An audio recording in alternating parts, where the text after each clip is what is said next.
The New Orleans Saints cap gymnastics are getting underway a little bit earlier than most of us anticipated. We got all that and a little bit of lagniappe for you on today's episode of Locked On Saints. You are Locked On Saints, your daily New Orleans Saints podcast. Part of the Locked On Podcast Network, your team every day.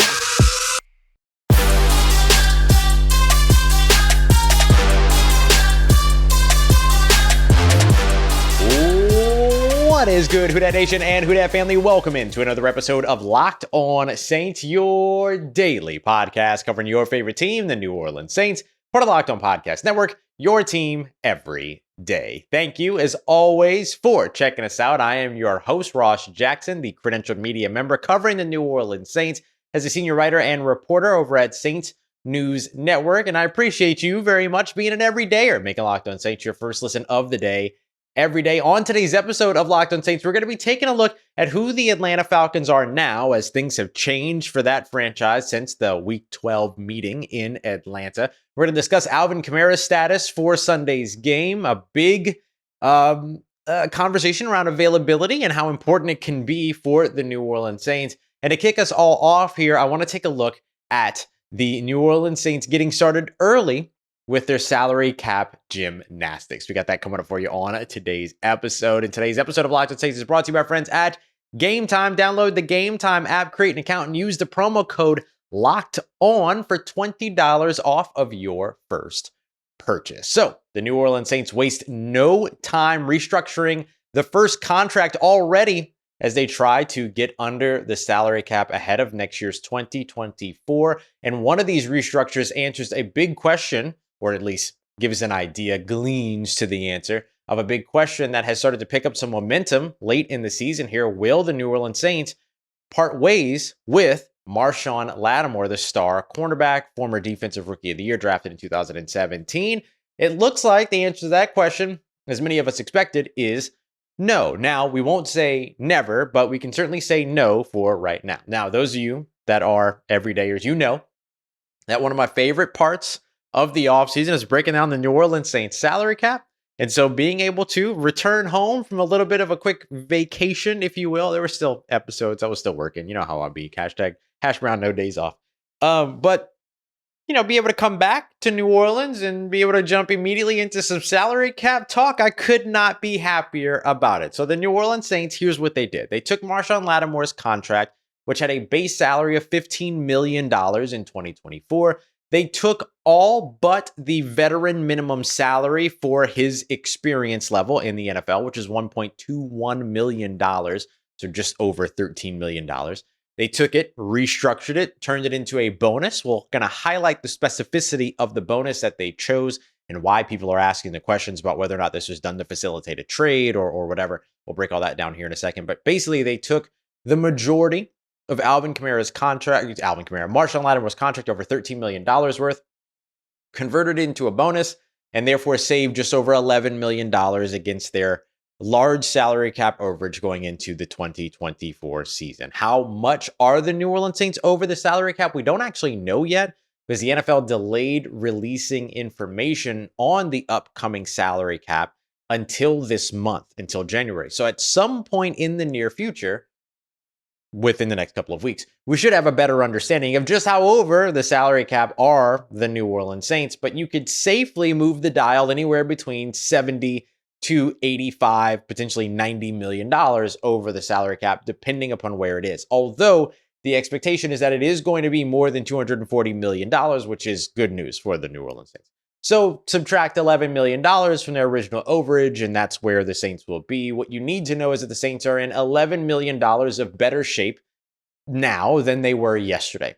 That's kind of the biggest thing, easiest way to take away from it, since we don't know the factual figures at this moment. How hard will it be for the New Orleans Saints to get salary cap compliant? Not hard at all.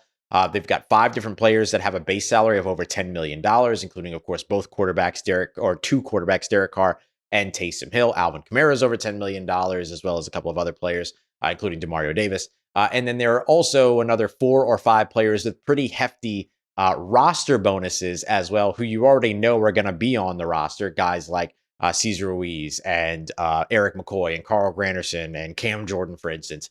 And so that's already guaranteed money that you're just turning into guaranteed money that gets paid out over an expanded prorated period of time as opposed to all at once, which would be the case otherwise. So the Saints would be able to take guaranteed money, make it guaranteed money, but then less guaranteed money, if that makes sense. So it's a good situation for the Saints to be in. So they've got a bunch of different ways to continue to make salary cap space. So buckle up. It's going to be another season of restructuring, of adding players, but not necessarily moving on from players, and getting ready for 2023 or 2024 with a must-win mentality, with a all-in mentality, however it is that you want to look at it. So that's what you should expect when it comes to the New Orleans Saints and their salary cap situation and what it means for their 2024. Now, what does this mean for Marshon Lattimore and the potential, all of this sort of like conversation and speculation around, will the New Orleans Saints move on from Marshon Lattimore? As we know, in the NFL, you never say never. We've seen quarterbacks drafted and then traded away the year after because a new head coach comes in and drafts a new quarterback. We've seen, the owners come out and say, well, this guy's our guy, blah, blah, blah. And then that player's traded or that coach is fired or whatever. Everyone lies in the NFL. So we'll see exactly what happens when it comes to Marshon Lattimore factually as it all kind of pans out. But I will say this, it seems even more unlikely now that Marshon Lattimore gets traded. And the reason why always has been the same. Dead money. It's a lot of dead money to take on. It's a lot of money to swallow to move on from the player. It's much easier to swallow, to kind of take that salary cap hit and keep the player than it is to makes a lot than the sense it would make or lack of sense it would make to take that hit and then move the player. It just doesn't make sense. And so I highlighted the difference between the option on this or the bonus rather on this one. So the Saints usually when they do this, they convert either a bonus or a base salary to a signing bonus, which basically pays them out up front, quote unquote, but then spreads out the cap hit for the Saints over the course of usually 5 years. To add on a void year to do that. In this case, the Saints actually made it an option bonus, which is not vastly different from a signing bonus, but it is noticeable because what that means is that the bonus doesn't actually kick in until a later date. So technically the Saints could say, okay, well, there's a date by which they want to trade Marshon Lattimore, but there's already so much dead money. There's already so much guaranteed money that's invested in the player that no matter what, you're still taking on a load of dead cap by, moving on from the player and everything. It just doesn't make sense to do it. So with that being the case, I would still say that it's very, very, very unlikely that Marshon Lattimore gets traded.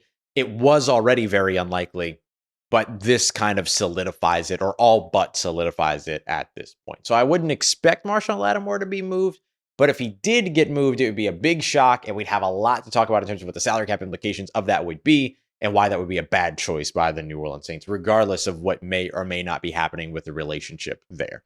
So that's the deal on Marshon Lattimore. I would not expect him to be moved at this time. Coming up next, let's take a look at the New Orleans Saints' biggest star on the offensive side. So Marshon Lattimore was a 2017 Defensive Rookie of the Year. Let's look at that 2017 Offensive Rookie of the Year in Alvin Kamara. Is he going to be good to go this weekend against the Atlanta Falcons in a game where he is absolutely needed? We got that coming up for you as we continue on with today's episode of Locked On Saints, part of Locked On Podcast Network, your team every day. Today's episode of Locked On Saints is brought to you by our friends at Gametime. Gametime is the number one ticketing service that we use here at Locked On and that you should be using as a listener of Locked On because they have great deals for you as a Locked On listener, but also they've got great deals, period. They're effectively obsessed with helping you save money on your tickets. Gametime has deals that start on just about any event, go all the way down to like an hour after the event starts. You get zone deals, you get where you pick the section and pick the seats, and then you get big time savings off of that. They've got the game time guarantee as well, which means that you'll always find the best price. And if you do find tickets in the same section and same row for less than what you paid at Gametime will credit you 110% of the difference. That's how confident they are. So take all the guesswork out of buying your tickets today by heading over and downloading the Gametime ticket app, create an account, and use the promo code LOCKEDON for $20 off of your first purchase. Terms apply. Again, create an account, use the promo code LOCKEDON, LOCKEDON for $20 off. Download Gametime today. Last minute tickets, lowest price guaranteed. All right, family, continuing on with today's episode of Locked On Saints. Appreciate you, as always. Make it Locked On Saints your first listen of the day every day. Alvin Kamara is not probably going to play Sunday against the Atlanta Falcons, but we'll see. We'll see. You know how I am. I'm always a never say never guy, but he was not at practice on Wednesday. That's not super surprising. Dennis Allen was not really able to give much of an update on the Monday conference call.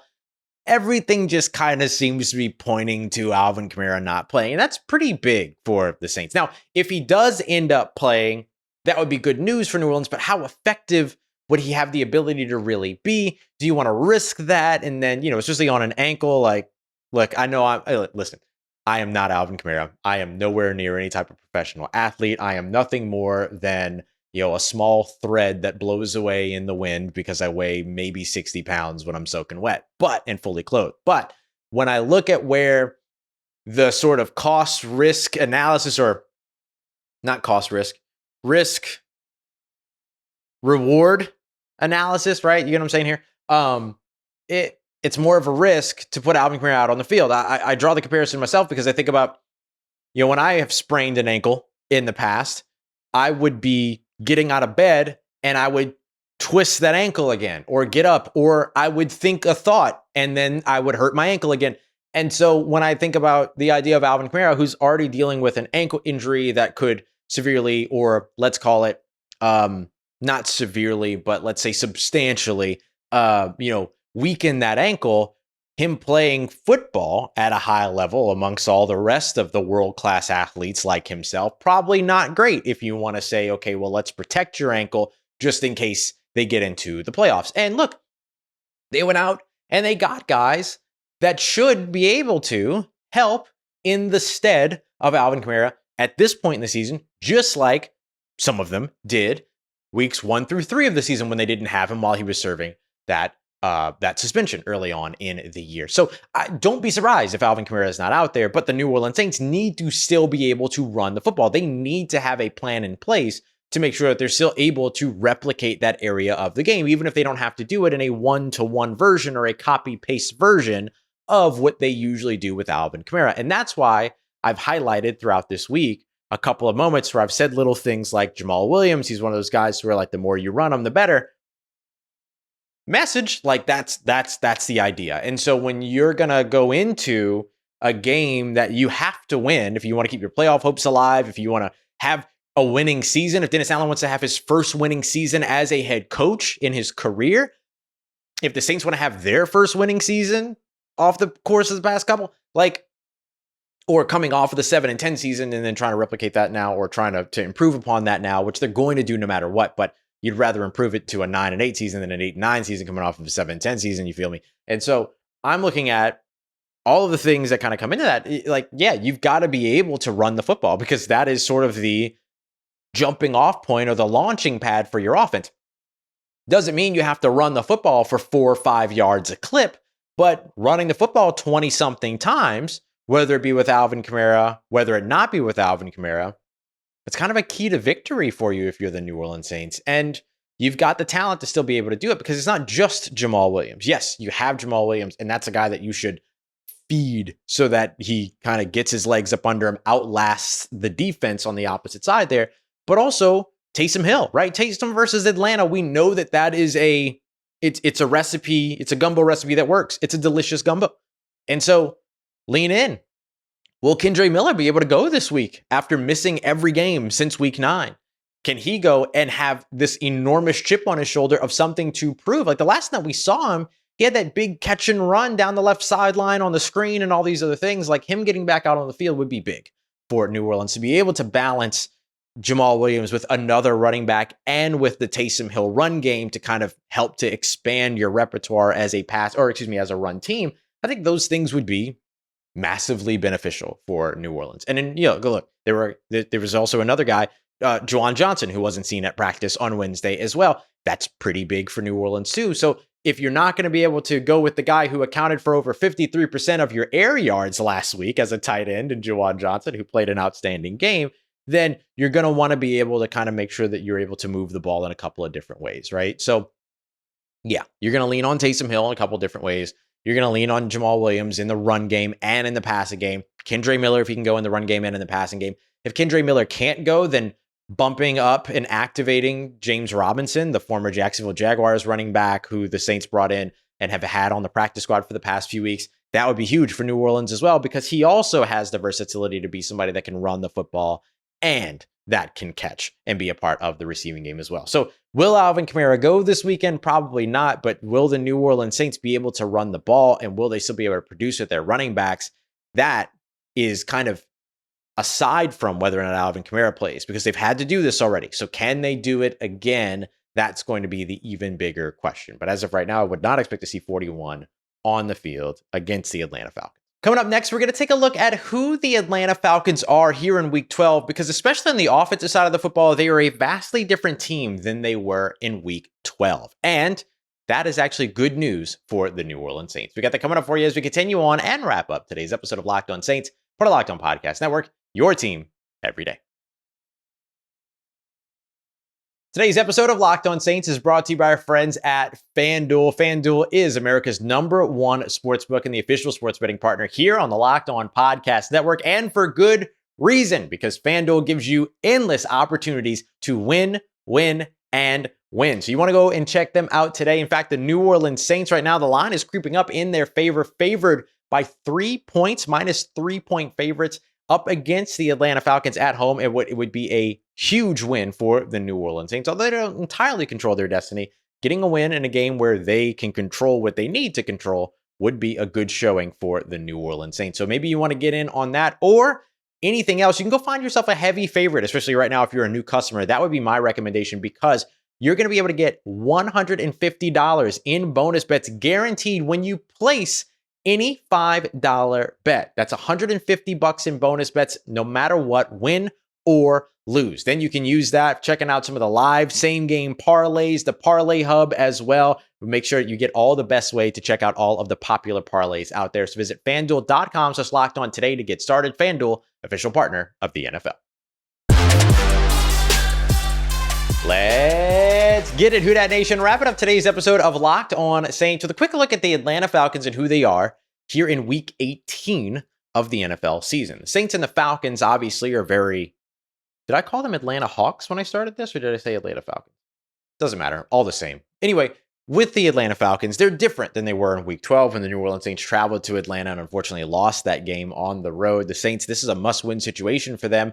And the sort of direction that the Atlanta Falcons have been trending kind of works in their favor. They've benched their starting quarterback no longer, Desmond Ridder, now going with Taylor Heineke, somebody that the Saints have played before in the past with the Washington Commanders / football team. They also have, going back to the Washington football team, they have familiarity against this offensive scheme still, which has 3 highly drafted offensive skill position players. Mike Renner, our host over at Renner Ranks, the podcast, as well as the NFL draft expert over at The Messenger, took to Twitter or X and mentioned that, the Atlanta Falcons have spent top 10 selections on really good skill position players and are still 26th in the NFL in scoring offense. That's important because for all of the flack that we've given the New Orleans Saints, particularly over on the defensive side as of late down the stretch this season, they're still the number 6 scoring defense in the NFL. So you've got the number 6 best scoring defense in the NFL matching up with a backup quarterback and the number 26 scoring offense in the NFL, regardless of how good those skill position players are, Drake London, Kyle Pitts, Bijan Robinson. Things are trending in the wrong direction for Atlanta while things are trending in a positive direction. I won't say the right direction, but a positive direction for the New Orleans Saints. Now, does that mean that this is a guaranteed win for the New Orleans Saints? Now, we know better than that, don't we? Not specifically because of the New Orleans Saints, but because of the NFL. Like, this is still a divisional game. This is still one of those you never know what's going to happen games. There's nothing more that Atlanta would love than to play spoiler and win this game in order to really shut down the Saints' ability to make the playoffs, right? Like, the worst case scenario for New Orleans here is that the Falcons bounce them, and then the Bucs, who the estimated injury report for the Bucs and Panthers game has Bryce Young on and Baker Mayfield missing practice. So what does that end up looking like by the time that the week and the game gets here? Now, I imagine Baker Mayfield will play because this is such a big game for the Tampa Bay Buccaneers, but you get what I'm saying. The Atlanta Falcons would love to play spoiler to the New Orleans Saints in that case. However, if we look at the Atlanta Falcons and what they've achieved, I guess you can say, lightly so far this season, it's not a ton. As I mentioned, they're the 26th ranked scoring offense in the NFL, 18th ranked when it comes to total yardage. Their run game, which they've invested a lot in, is top 10 and deservedly so, top 10 in terms of yardage. But they've only got 14 rushing touchdowns. That's just barely into the top half of the NFL. And then on the passing side, 22nd ranked in terms of passing yardage, only 15 passing touchdowns. That's bottom 5 in the NFL. So you can see sort of where this is trending for, or bottom 6, excuse me. You can see where this is trending for the Atlanta Falcons. It's not a very productive offense. And so that could be great for the New Orleans Saints, whose defense is kind of finding ways to hit its stride, right? Like they played well against Carolina. They played well against the Giants, struggled early against the Rams, and there is not a lot about the Atlanta Falcons offensive scheme that replicates what the Rams do, that's for sure. Offensive play calling has been a big issue, particularly red zone play calling for the Atlanta Falcons all season long. Some similar issues to what the Saints have experienced on and off throughout their year pretty consistently.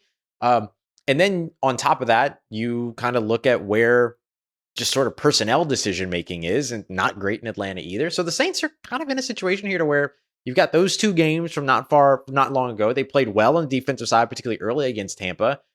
Can they replicate it again against Atlanta? They'll need to, right? Like they need a fast start on offense. They need a fast start on defense. And that's going to be the key for me in this game. We get to cross over Thursday tomorrow with Aaron Freeman of Locked On Falcons. Always a fun time. But I'll tell you right now, like my thing about how they need to win this game is going to come down to, can the offense score early? And then can the defense then take advantage of that by winning in rush and coverage? Remember, you get the early lead. It forces the Atlanta offense to go away from their run game, which is where they're most comfortable, right? 91 rushing yards last time that these two teams met for Bijan Robinson. Bijan Robinson also had the big wheel route touchdown down the sideline, all that kind of stuff. Like you can kind of get them away from the things that make them comfortable, which is their run game, by scoring on offense and getting an early lead. The Saints scored their first opening drive touchdown of the season last week in week 17 against the Tampa Bay Buccaneers. Can they get two in a row, which sets them up in a situation where the fans get on their side immediately that are in the dome? They end up having that early lead and can start to build on that. The Saints secondary has played fantastic all season. Desmond Ridder threw two interceptions last time. What will Taylor Heineke do, who can be a little bit volatile with the football?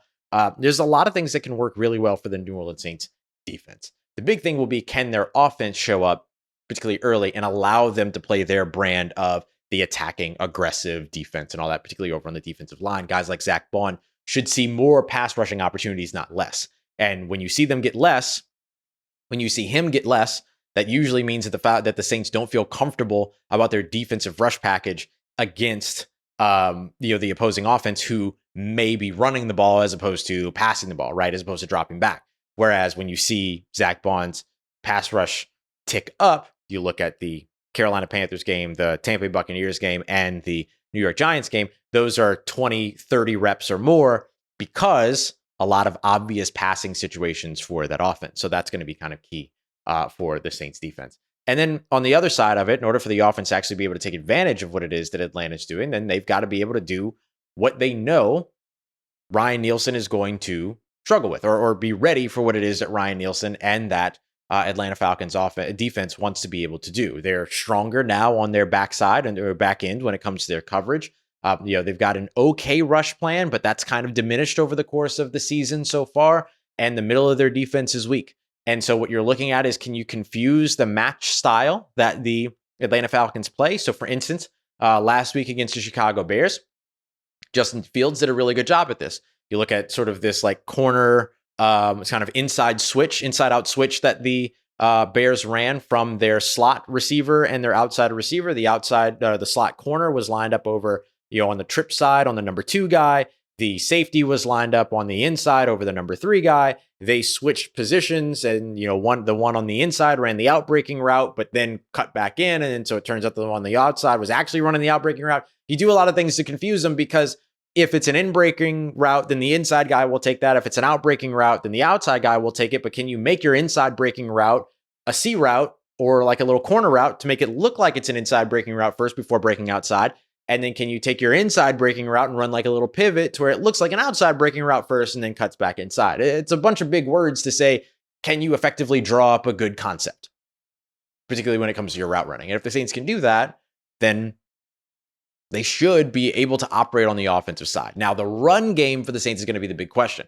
Can they commit to it even if Alvin Kamara can't go this week? That's going to be a very, very big one to watch, because that is what's going to set it all up for the New Orleans Saints, is actually having the run game on the offensive side. So just a quick little look at who the Atlanta Falcons are, how to attack them, and then, of course, what it is. We'll get more in depth with all of this in tomorrow's episode, Crossover Thursday, as we go over the biggest story, what needs to happen for each team to win, and, of course, the matchups to watch. And then Friday, the game plan, will break things down a little bit more in depth in that one, to kind of let you know, here's what the Falcons like to do, and here's what the New Orleans Saints like to do, and here's how those two things match up. So we'll go through all of that and much more as we continue on this week on Locked On Saints. Appreciate you, as always, y'all, for making Locked On Saints your first listen of the day every day. For your second listen, Locked On Pels, Locked On LSU. Make sure you go and check them out. Show some love to all of Locked On Louisiana. Don't forget to go and give James a hard time over at Locked On Bucks, because remember, he's got to wear that Taysom Hill shirt as well in our division previews, because we won that bet. You got to love it.